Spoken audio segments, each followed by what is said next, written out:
Ready? Start. Sir, the House would recall that when I introduced the Constitution's 64th Amendment Bill, I had said that government intended to bring forward in the monsoon session major legislation relating to the urban local bodies. We are now fulfilling that commitment. Already in common parlance, the bill I introduced in the last session is called the Panchayati Raj Bill and this the Nagarpalika Bill. Allow me, sir, to use these familiar names rather than the somewhat difficult official titles. The Nagarpalika Bill supplements the Panchayati Raj Bill.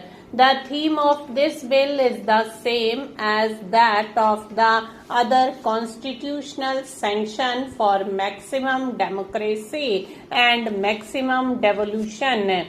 Even as we see the strengthening of the Panchayati Raj system as the key to eliminating the power brokers from the life of rural India, so do we see this bill as the key instrument for reducing and eventually eliminating the role of the power brokers in urban India. We seek through these bills to vest power in the only place where power rightfully belongs in a democracy, in the hands of the people. In the last few days, we have been sad witness to the gravest assault on democracy since the founding of our republic, the abandonment of the Lok Sabha by a section of the elected representatives of the people. In the last general elections, the people gave the Congress an overwhelming mandate to govern the country for the 5 years. In the same elections, they returned a few opposition members to occupy the opposition benches for the same 5 years. The members of the opposition were elected to fulfill the vital democratic function of contesting the government and its policies right here on the floor of this house, not in the streets or in the columns of newspapers. We respect those democratic and independent-minded members of the opposition who are here with us today to democratically debate the issues of fundamental national importance which I shall be raising. By the same token, we must deplore the behavior of those other members of the opposition who have simply run away from this highest forum. They have abused this noble institution. They have violated their mandate. They have betrayed their constituents. They have eroded democracy itself. Why have they tried to destroy democracy in Parliament?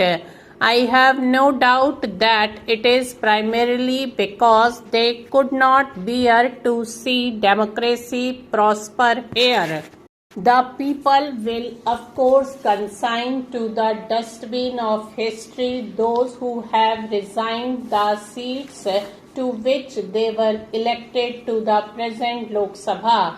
Yet this only increases the responsibility of those of us who have remained in this house to strengthen the foundations of our democracy. Democracy in Parliament and in the state legislatures remains fragile so long as the roots of our democracy do not reach down to the villages and mohallas where the people live. Our constitution detailed the provision for democracy in Parliament and in the state legislatures.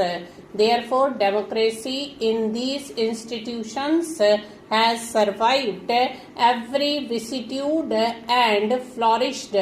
However, our constitution did not make democracy in local self-government a constitutional obligation, and so democracy in the panchayats and nagarpalikas has withered at the roots. With these two bills, we shall ensure that the democracy at the grassroots lives. No longer will democracy in local self-government be a passing political pastime. Through these bills, democracy in local self-government becomes a solemn constitutional obligation, an obligation that can neither be outcasted nor flouted for reasons of expediency or indifference. We wanted to come to this house only after consulting all the chief ministers. Tragically, but in keeping with their position to avoid democratic discussions, all but two of the non-Congress chief ministers stayed away from the discussions.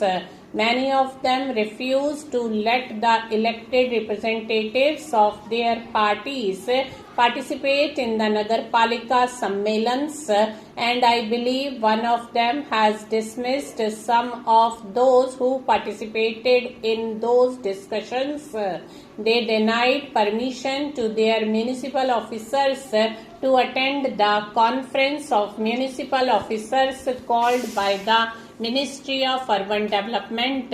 We have done our best. We have done all we can to involve them in a nationwide debate. They say there must be consensus before the constitution is amended, but refuse to come for a discussion. How can a consensus be forged without dialogue? Their non-cooperation notwithstanding, we come to Parliament at the end of the widest and most intensive series of consultations undertaken in the history of independent India.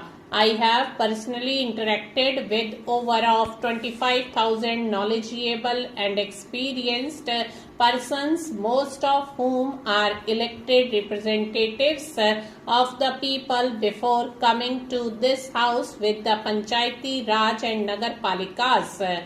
Times out of number, we have stressed that this is not a center-state issue. Why should the constitutional enshrinement of democracy in the panchayats be a boon of contention between the center and the states?